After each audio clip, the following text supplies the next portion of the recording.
She thought it was love, but her nervous system called it survival. There is a peculiar ache that comes from chasing a warmth that flickers just out of reach. The kind of longing that feels familiar, like the echo of a lullaby you've almost forgotten. You tell yourself it's love, because the wanting is so strong, so sharp, and the pain so deep. But beneath it all, your body is whispering a different story. A story of survival, not connection. Once, in a fragile moment, she met him. He appeared like fire in the winter, intense, magnetic, and alive. His presence felt like coming home, but it was a home that trembled on shifting ground. In his arms, she found both safety and danger, comfort and chaos. Every time he pulled away, the ground beneath her feet disappeared, and she would reach, desperate, for a sense of belonging that slipped through her fingers like smoke. He came and went like tides drawn by a moon she could never quite see. Each return brought relief so intense it felt like love. Each absence felt like abandonment, echoing losses she never chose but learned to bear. She called it passion, but her heart thudded with the anxious rhythm of vigilance. She called it fate, but her soul was repeating old stories, scripts written in the language of wounds. This wasn't love. This was a trauma bond. The nervous system, ancient and wise in its own mysterious way, was not seeking joy, but familiarity. Her body remembered the dance of unpredictability.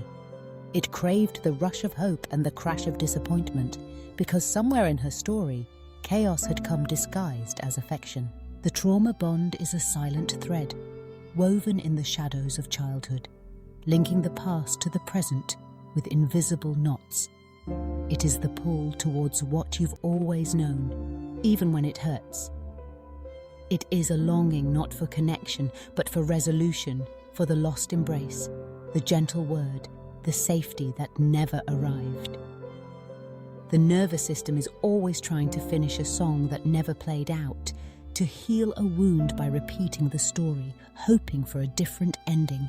In the quiet, she remembers the way she learned to tiptoe around moods, to interpret silences as danger, to mistake intensity for intimacy.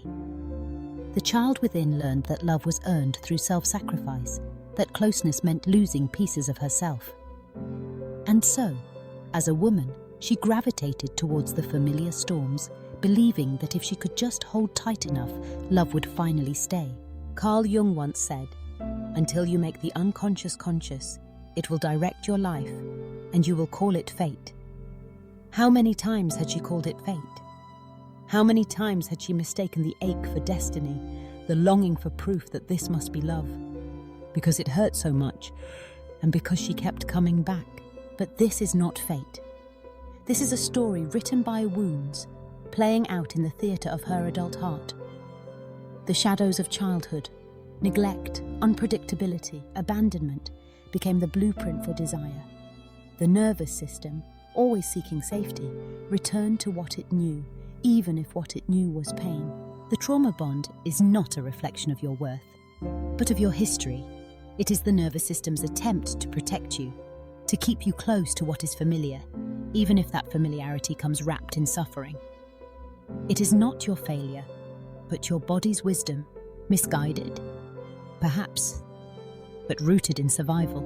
Healing begins when you see the pattern, not with blame, but with compassion. When you pause in the middle of the storm and ask, what part of me is seeking comfort here? What old wound am I trying to mend? What story do I keep telling myself about love, and who taught me to believe it? To heal a trauma bond is not to forget them. It is not to erase the memories or judge yourself for loving as you did. Healing is to turn inward, gently, and remember the girl who learned to equate intensity with love, to hold her hand as she traces the cracks in her heart, and to promise her that she is worthy of softness, of steadiness, of love that does not hurt. Healing is to sit quietly with the ache and let it speak. to allow the memories to surface. The childhood room, the closed door, the longing for a parent's attention. To feel the grief that arises and to honor it as sacred. Your wounds are not your identity, but they are the map to your healing.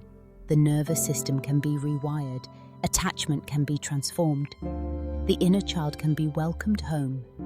This is the work of shadow and light, of making the unconscious conscious, of seeing the patterns not as curses, but as invitations to grow. You may find yourself, again and again, drawn to the familiar chaos.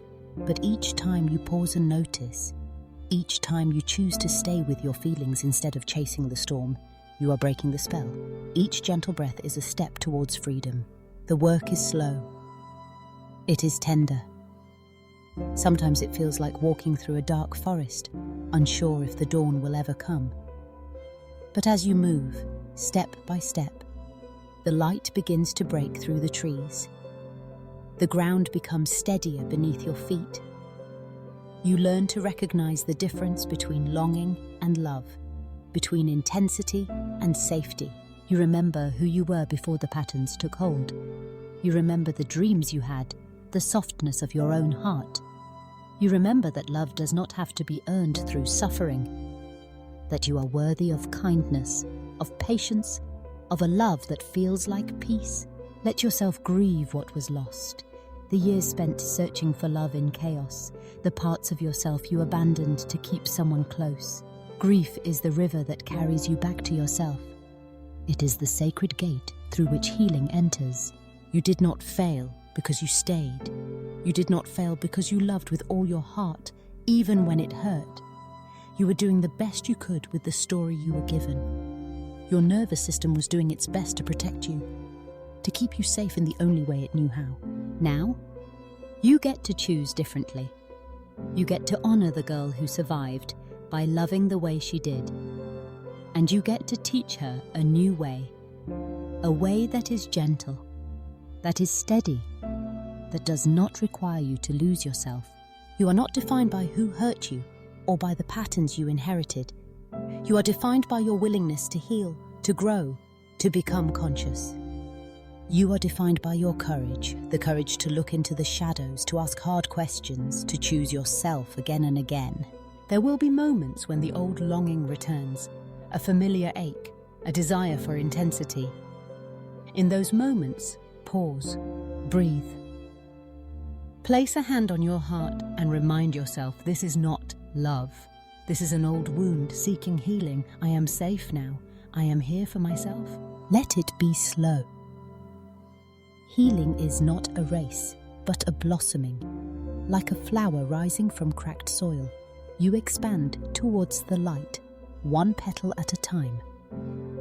The process is not linear. Some days are easier than others. Some days you will grieve. Some days you will celebrate. All of it is sacred. Honor your nervous system for its wisdom. Thank it for keeping you alive, for helping you survive. As you heal, you teach your body a new language, a language of trust, of safety, of love without pain. Let yourself be held by the earth, by the steady rhythm of your breath, by the quiet knowing that you are enough. You are worthy of love that does not require you to shrink, to chase, to beg for crumbs. You are worthy of being chosen, first and always by yourself. Love is not chaos. Love is not intensity that leaves you breathless and empty. Love is the gentle sun on your face, the steady ground beneath your feet, the soft hand that holds yours in the dark. Love is presence, not absence. It is comfort, not confusion. As you walk this path of healing, remember, you are not alone. There are others walking beside you, carrying their own stories, their own wounds, their own longing for peace. Together, in the quiet spaces between heartbeats, we remember that we are worthy of more. You did not fail. You are not broken. You are healing through the choices you once made, and that is a testament to your strength. Let your healing be slow. Let it be soft. Let it be real. If this touched something inside you, come back when your heart needs a voice. Shadow Bloom. Healing is here for you. In this gentle space, you are seen, you are held, and you are always enough.